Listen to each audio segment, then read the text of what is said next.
Hello there and welcome to another episode of Quick History. Today we're going to be talking about political violence and three examples of that political violence which broke out between 1918 and 1923. As always, there is a free handout in the description. Make sure you click on subscribe if you like what you see. Let's get into the details.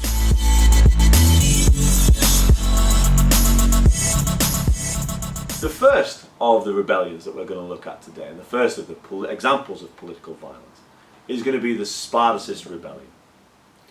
The Spartacus Rebellion gets its name from the Roman gladiator Spartacus, and the Spartacists were communists.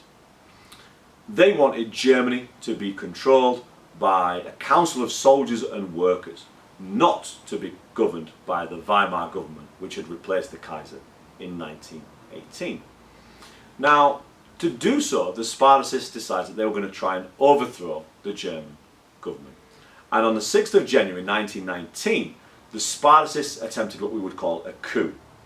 And this took place in the capital, Berlin. Spartacists stormed the buildings, such as the newspaper buildings and government office buildings, and stormed the streets of the capital. And they had guns and they had weaponry, and they attempted to essentially seize power of any important building they could get hold of. The German government made an interesting decision to try and counter the Spartacists. They employed people called the Freikorps. Now the Freikorps are former German soldiers who had been told that they could no longer serve after the First World War. And these soldiers, these Freikorps soldiers, were sent in by Ebert, the leader of the Weimar government, to destroy the Spartacist rebellion, and they were tremendously effective in doing so. 3 days later, after 3 days of brutal fighting, Rosa Luxemburg, the leader of the Spartacists, was caught alongside her partner Karl Liebknecht. They were arrested and murdered. The rebellion of the Spartacists was over.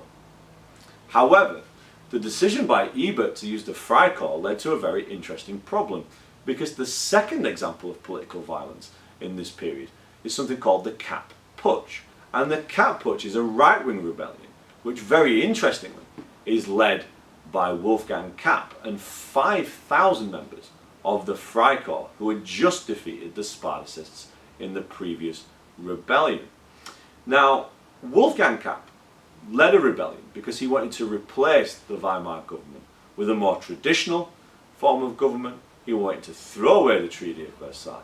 He wanted to retake the land that Germany had lost, and he wanted to rebuild the German army.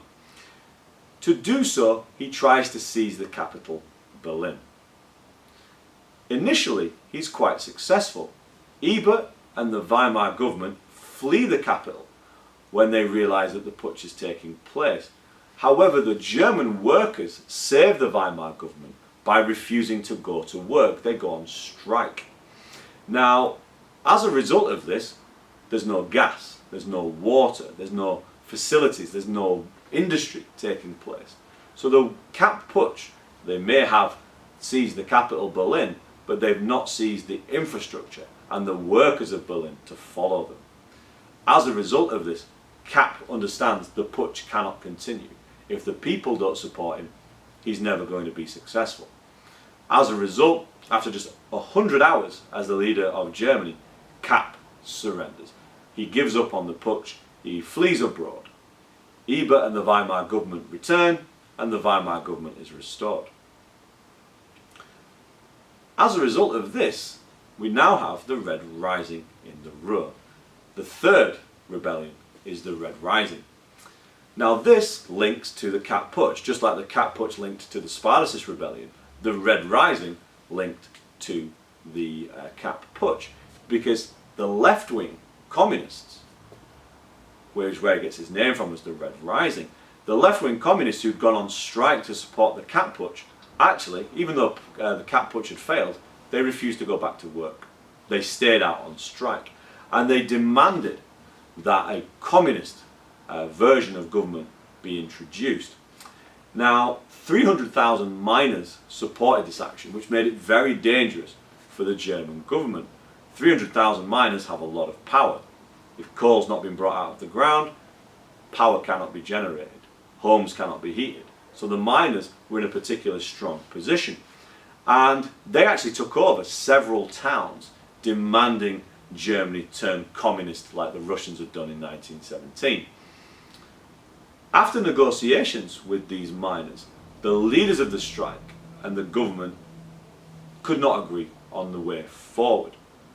Ebert follows the same tactics that he'd done with the Spartacus rebellion, goes back to the Freikorps, the very Freikorps who had actually just tried to overthrow him in the Cat Putsch. He goes back to the Freikorps and says, please will you deal with the Red Rising in the Ruhr. He sends the troops in to the Ruhr. These miners are defeated and they are forced to go back to work. Which means in the space of a very short period of time after the Weimar government had been established, they're faced with three significant events of political violence which are all linked together. The Spartacist, the communist rising began it all in Berlin. The Freikorps, which were used to put down the Spartacist rebellion, then rebelled themselves under Wolfgang Kapp. The workers refused to work for Kapp and go on strike, and it's these striking workers in the Ruhr who failed to go back to work, which is the cause of the Red Rising. There is a direct theme which runs through all three. 1,000 workers are killed at the Red Rising. The rebellion is crushed. The Weimar government has a little bit of breathing space before the next act of political violence, which takes place in the city of Munich in 1923 under the auspices of a certain man called Adolf Hitler. I'll see you in the next video. As always, there is a link in the description to a free handout.